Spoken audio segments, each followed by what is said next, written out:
Hey guys, it's Sharon here, and I wanted to bring on today a special guest. Her name is Georgia Bryce. She's a marriage and family therapist and author of the book On Your Way to Meeting You. I thought I would bring Georgia on because she is a real firebrand, and with everyone going home and hearing all these conversations regarding not being able to manage being home with the kids and with the husband and with the wife. I'm looking in my own neighborhood today and I'm seeing two different kinds of reactions. I see men out for hours. Yeah. They're just fishing alone for hours. And I see, and then I see some with families walking dogs. So everyone is reacting to this in a different way. And I wanted to bring Georgia on to ask her to give us some tools and some tips on how to manage in this new environment. I'm sure she's hearing a lot from her own clients, and Absolutely. I want her to share with us today. So Georgia, what are you hearing, and how are people responding to being in these close confines? And now today we heard that both New York and California has said pretty much everyone stay home. Yes. So how are we fact, supposed to handle that? That's actually made its way to Florida as well. So we're pretty much going to be in that zone. Wow. It's thank you so much again, Sharon, for having me on. It is very interesting. A lot of my clients who probably struggled with anxiety, it's no amped as is expected. Good point. A lot of my clients are really, really anxious now more than ever, especially the business owners, because of the economic ramifications that they're experiencing as a result of COVID. So one of the things, there are quite a few things that I've had the opportunity to talk to clients specifically about since the start of this week, in the era of probably self-care. That's going to be absolutely crucial. Managing anxiety is going to be a very big deal. So we've been talking about techniques to help them work through those moments when they become extremely anxious or they're feeling overwhelmed. So probably doing some deep breathing exercises that some of them have said that has actually helped with that. Doing journaling, probably doing some exercise, practicing some mindfulness techniques. People who are into yoga, absolutely go for it. Whatever it is that is going to help bring the energy level down and kind of keep you in a very normal space. That's something I definitely encourage. Now, as far as the new normal of having children home who are generally not home, that is a very challenging situation because we're accustomed to all being in our own spaces. We're either at work, the children are away, we come home, it's a short window of opportunity we have to kind of get together. And so everybody is now having to fit into this new setting that is not the normal thing. So one of the things I definitely encourage parents to do is to maintain a sense of structure and routine. Yes. And that is very, very crucial because children function very well naturally when structure is in order. I've been observing some parents on Facebook posting things, and one person actually said she has her children get up at the same time they would go to work, go to school in the morning.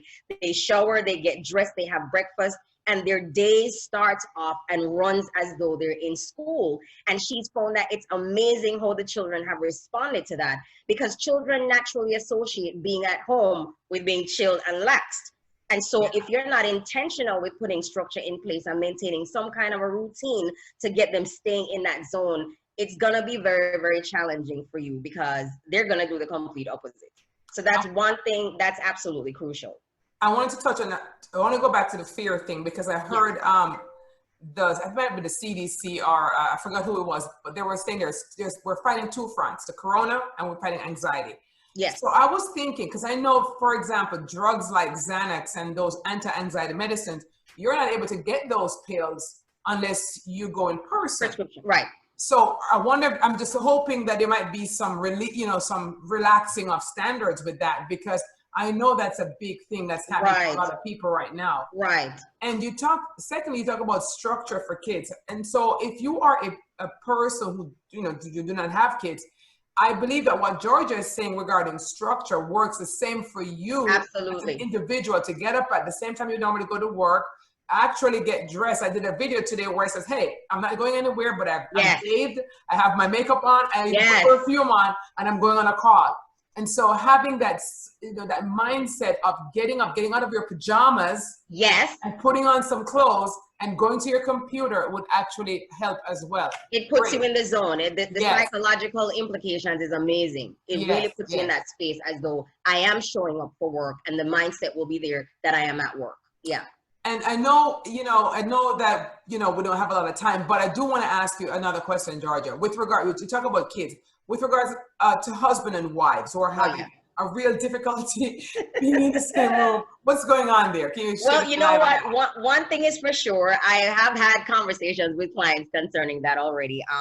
Let's face it. It's if you're always away from each other and know you're forced to be in the same space more than normal, there's going to be a sense of discomfort that comes with that. So the idea of having to just be comfortable with being uncomfortable is just something that we're going to have to embrace. And then the truth is, if there is marital strain or disconnect to begin with, just recognize that the fact that you're in a common space now more than ever, it's going to be more evident.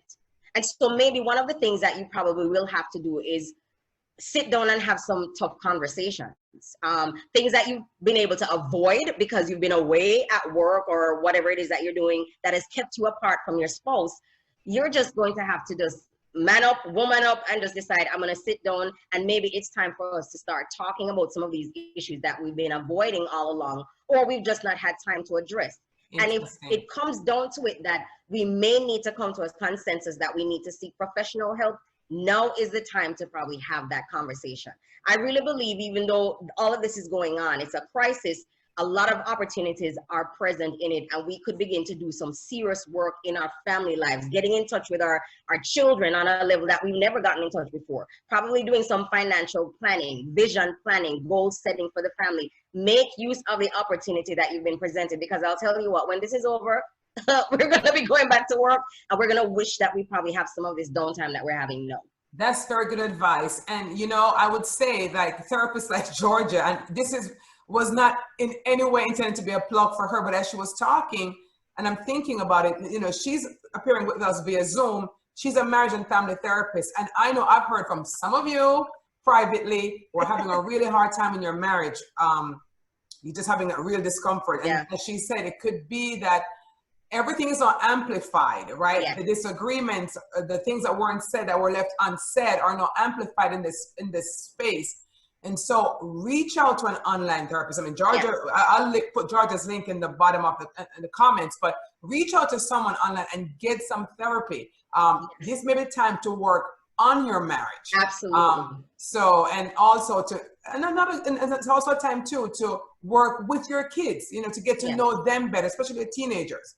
So Georgia, really, thank you for dropping in here. I know you're busy, you have to go on another call, but I just wanted to share you with my audience today. Thank you so much. And I will link your information in our comments so people can get in touch with you if they need to. Thank you so much. God bless you too. Bye-bye. All right, take care. Bye-bye.